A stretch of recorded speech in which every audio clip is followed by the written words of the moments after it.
Everything seems calm in a tropical forest, when in fact an all-out fight is being waged by two great empires, plants and insects. The opposing forces are formidable, pitting over 3/4 of all known life forms against each other. The insects attack on all fronts. The plants retaliate by poisoning their sap or, like this carnivorous pitcher plant, by turning the tables on the insects. For millions of years, the process of evolution has given rise to more and more specialized insects and plants which can no longer live without each other. A fascinating great alliance which would change the world.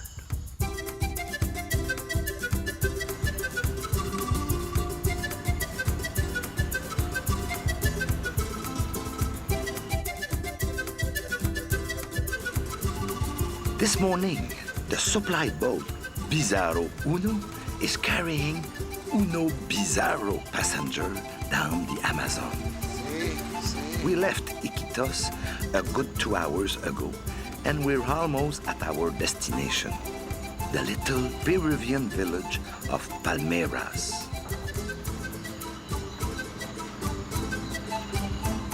It's no accident that this village bears the name of a tree. The forest surrounding Palmeiras is one of the richest in the world.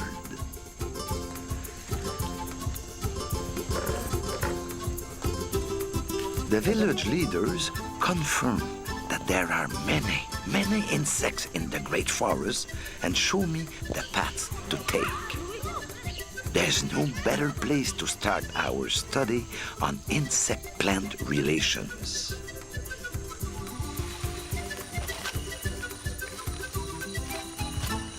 We think that all insects originated from an animal looking like this millipede and which fed on vegetal debris. With such an ancestor, it's not a surprise if all primitive insects ate plants only. These vegetarians reigned supreme for millions of years, despite the appearance of many insect predators. Today, over 50% of all insect species still eat only plants.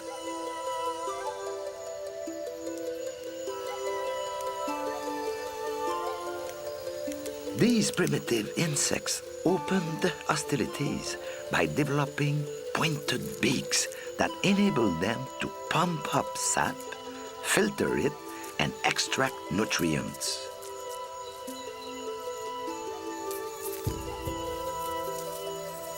Leafhoppers and aphids still feed this way today.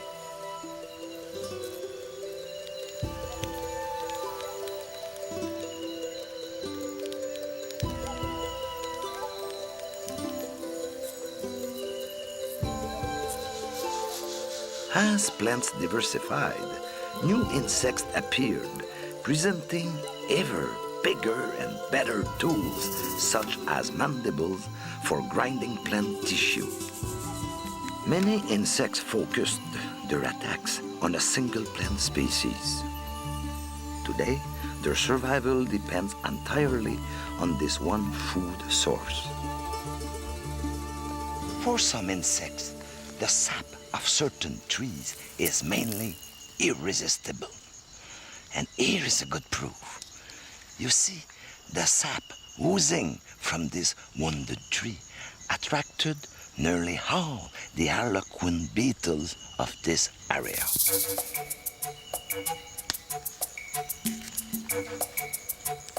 How did these big beetles find this damaged tree? Harlequin beetles are perfectly capable of flying, so they can patrol vast areas. But they did not locate their favorite tree with their eyes. Their powerful antenna detected the subtle scent emitted by the sap from far away. When the damaged tree is a species that harlequins especially like, a huge crowd of these beetles will converge on it. The males take advantage of the occasion to court the females and mate with them.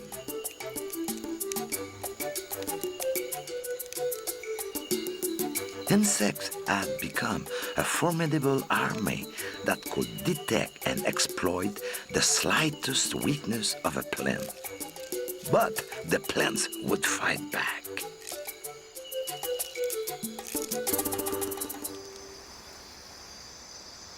To stave off attack by plant-eating insects, some plants developed mechanical barriers like thorns or sticky hairs.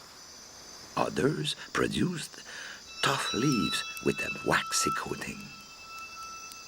But the decisive moment in the battle was when the plants invented the ultimate chemical weapon: poisonous sap.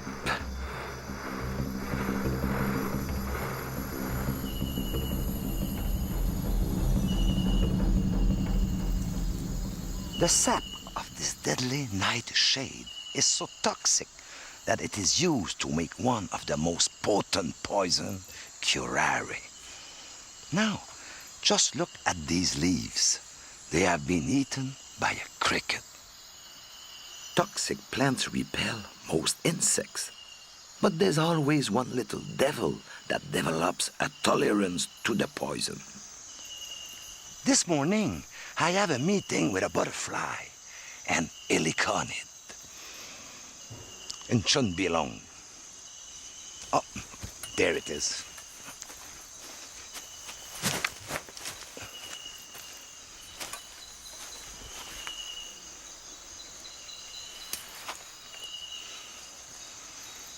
What did I tell you? Heliconid. But I confess, this butterfly didn't come here for me, but mainly because it was much interested by this plant, the passion vine. Don't be fooled by these pretty flowers. The leaves of this vine contain deadly cyanide. And yet, a heliconius caterpillar is feasting on them. Suicidal tendencies? On the contrary, survival tactics. As they evolved, these caterpillars became immune to the poison. They built up so much poison in their bodies that predators leave them alone. But one good turn deserves another. As adults, the butterflies collect pollen grains, fertilize the plant, and so help the passion vine survive. Obviously, the plant does not let the caterpillars destroy it completely. It has devised intriguing ways to control their population. Some butterflies, for example, avoid laying their eggs on a leaf where other eggs are already glued. Through one of those amazing little tricks of evolution, passion vines have come to produce little protrusions that look exactly like heliconid eggs and fool the butterflies. The passion vine has another defense system. If you look closely, you will see an army of tiny mercenaries, ants. These ants patrol the surface of the leaves, chasing away intruders and attacking the caterpillars as soon as they hatch from the egg. The plant rewards its defenders by producing a delicious sweet liquid. Dust opened a new chapter in insect-plant relations. In some cases, yesterday's enemies became today's allies.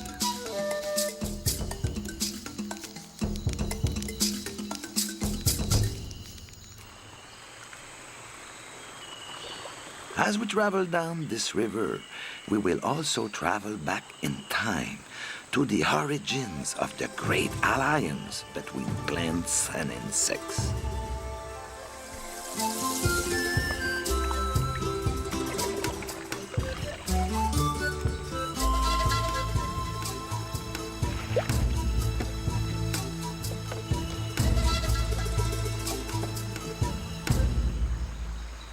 Why are flowers so beautiful? To inspire the poets? Or help us win the heart of a loved one?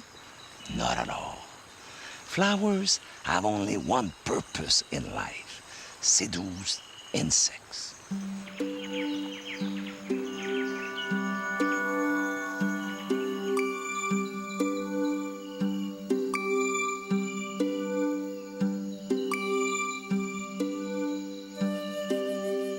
The flower is a reproductive organ which operates in a very simple manner. A tiny grain of pollen is emitted and must land on another flower of the same species over a distance of hundreds of yards. A pretty random strategy for a life form that is unable to move. Fortunately, the flower is also a sophisticated marketing tool.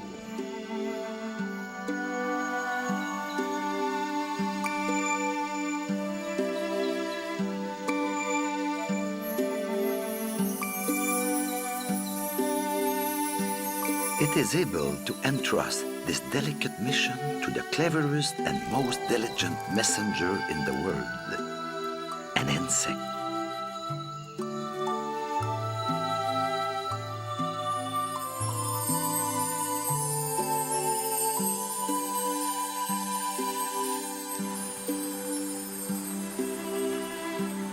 The first insects to sign a mutual assistance pact were probably the sturdy beetles, well before the arrival of more refined pollinators like butterflies and bees.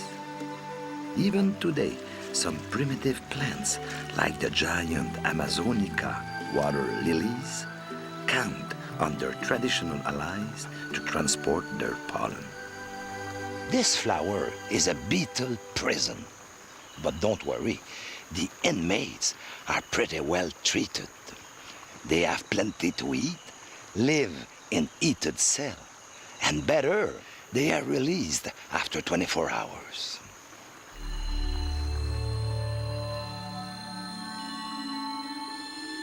The prisoners trapped at the bottom of these flowers are Cyclocephala, little brown beetles of the scarab family. At nightfall, the Amazonica flower opens. The temperature inside the flower rises several degrees to speed the evaporation of a powerful fragrance that has an irresistible attraction for these beetles. The insects enter the flower, which then closes around them. All day, they crawl around inside the flower, feeding on the sticky protein-rich parts. Their bodies become sticky, and soon they are covered with pollen grains. At nightfall the next day, the flower opens again, freeing the pollen-laden beetle, which immediately flies off to find another flowering water lily.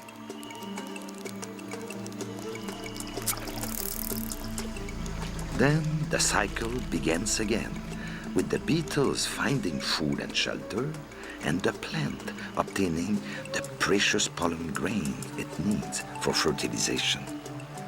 The fertilized flower stops emitting fragrance. It turns purple and disappears underwater, soon to re-emerge and open into a gorgeous giant water lily. This is how plants and insects began forming the first alliances. And these will lead to the evolution of even more efficient and sophisticated insects. Over millions of years, the relationships between plants and insects have become more and more specialized. To ensure the loyalty of their pollinators, some flowers began to provide them with fuel by producing a sweet, high-energy liquid, nectar.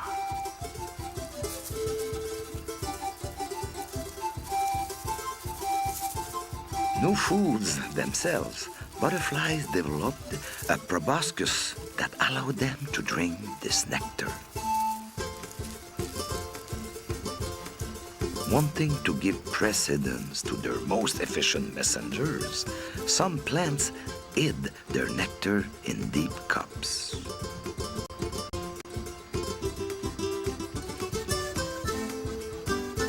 Now, only the Sphinx moth could take advantage of these flowers' generosity.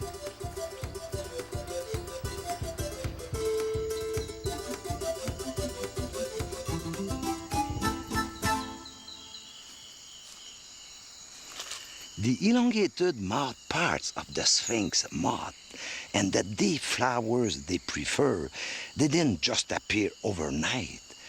Every generation, minute changes occur, continuously refining the relationship between one species of insects and plant.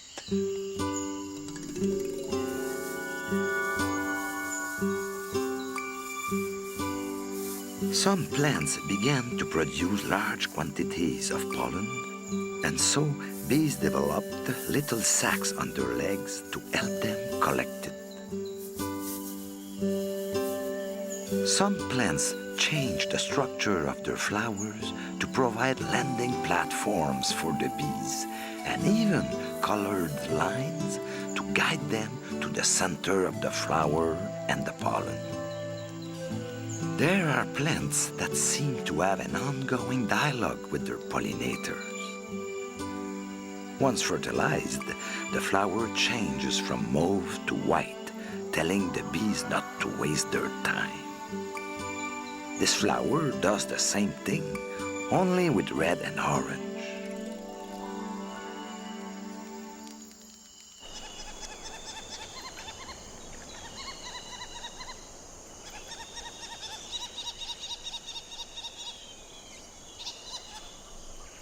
The tropical forest is a vast labyrinth where two plants of the same species may be growing hundreds of yards apart. The situation is particularly critical for rare plants like orchids. Luckily, these plants struck a lifetime deal with the world's top pollinating insect. These are orchid bees, shiny, sturdy, and tireless, and some of which can live up to 6 months. The males spend their entire lives shuttling from one orchid to another. With this trap, I will try to catch some orchid bees.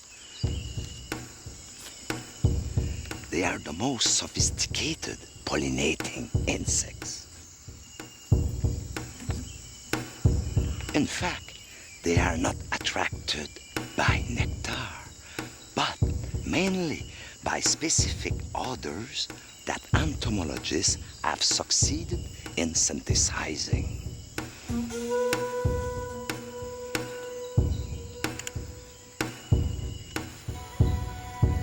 Orchids have linked their survival directly to the bees' survival. Without their fragrances, the male bees cannot mate. The more fragrances a male collects, the more he proves his worth and experience to females. The champions can accumulate up to 100 different fragrance substances. Only a few drop, and we're in business. Be patient. Only a minute later, the first males arrive to collect the fragrant liquid in little sacs on their hind legs, which act like sponges.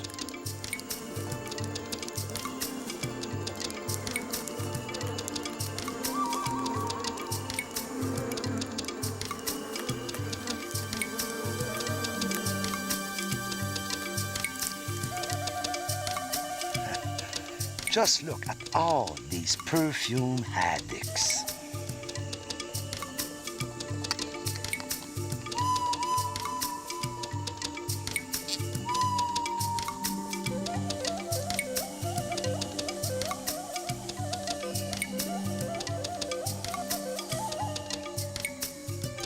Orchids produce these substances to force the bees to transport their pollen.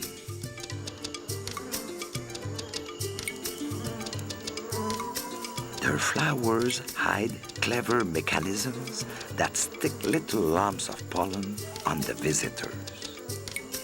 They are the two yellow balls we see on the back of this male. Over 80% of flowering plants now depend entirely on insects for their pollination. But there are even more surprising mutual coexistence pacts. Here's a tree that looks as if it's being cared for by a gardener, or should I say, thousands of gardeners.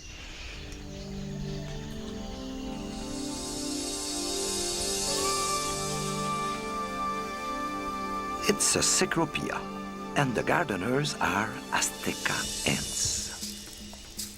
At the slightest vibration, hundreds of these ants appear as if by magic. No wonder their colony is located right inside the hollow branches. The Aztecas defend their tree fiercely against termites or anything else that might hinder the cecropia's growth. Let's see how the ants react if I tie a small fragment of moss onto this branch.